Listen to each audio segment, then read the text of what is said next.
intervention of state in the market. First, let us discuss what is the first feature of NEP, that is the first one, liberalization. First, let us see what is liberalization.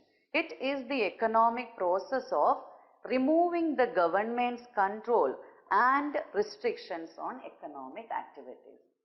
In liberalization, we can see many measures government have taken. The first one is deregulation of industrial sector. Second is the financial sector reforms.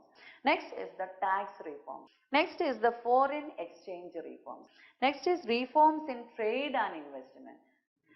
Now the next one we discussing about P. P comes under privatization. The name itself, it refers to transfer of ownership or management of public enterprises to private people. What is the meaning of privatization? Is changing from public sector to private sector. Now let us see what are the advantages when government introduced privatization. The first one is this facilitates modernization and improve the performance of PSUs. Not only that, this privatization also attracts FDI. What is FDI? We already said FDI means foreign direct investment. Now let us see the last one is LPG. It is the globalization. Globalization, the name itself, we can see that globalization refers to the opening up of the domestic economy to the world economy. Here in the services, MNCs are playing a major role. What is MNC?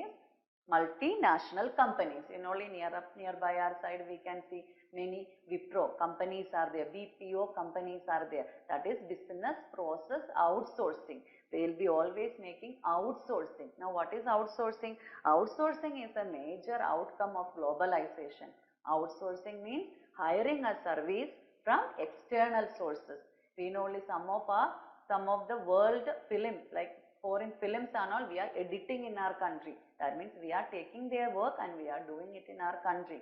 So at this time what happened? We will be learning the new technology. The foreign technology will come to know, as well as we will also get a knowledge. Suppose if any of you are going to join in the BPOs, first they will be giving us training for the foreign language, so that we will get to know through internet and through telephone we will be having that contact. And we will come to know the foreign language in such a way that we will get a new skill. We are learning a new language. So globalization helps in many ways. Now let us see the next organization. Which organization taking care of the entire foreign trade?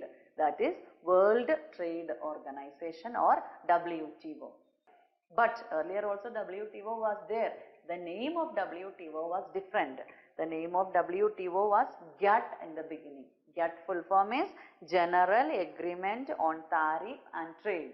Earlier name was GATT. It was coming to existence in 1948 and it is a multilateral agreement. That means agreement will be done with many countries. Multilateral means between many countries. Agreement will be made, rules and regulations will be removed, freedom to the member countries. So this way it has got many aims to take care of the international trade. WTO expects to reduce trade restrictions, enlarge trade of services. And not only that, WTO always ensure the member countries to optimum utilization of the world resources. What is the meaning of optimum utilization of resources? Use the resources in a proper and maximum way so that we are not wasting the resources. We are utilizing in such a way that the resources have been used and we are getting the benefit out of it. The next we are going to see Indian economy during reforms. Now what all changes have made in the Indian economy, what changes have come in GDP and what changes have made in the major sectors, how much percentage increase have been made. Now let us see the reforms in agriculture, especially the investment in agricultural sector, especially in infrastructure like irrigation, roads, market linkages and research reduced during the reform period. Next, reforms in industries. We have already seen during reforms period there was slowdown in industrial growth. Not only that, demand for domestic industrial product reduced due to cheaper imports. Small scale industries are worst hit. Next is disinvestment. So let us see, the government has adopted the policy of disinvestment of public sector. So 2010-11 government has mobilized rupees 23,447 crores through disinvestment. So disinvestment measure government has mobilized from public sector to private sector. Next is in 2011-12 it has the target to mobilize rupees 42,042 crores.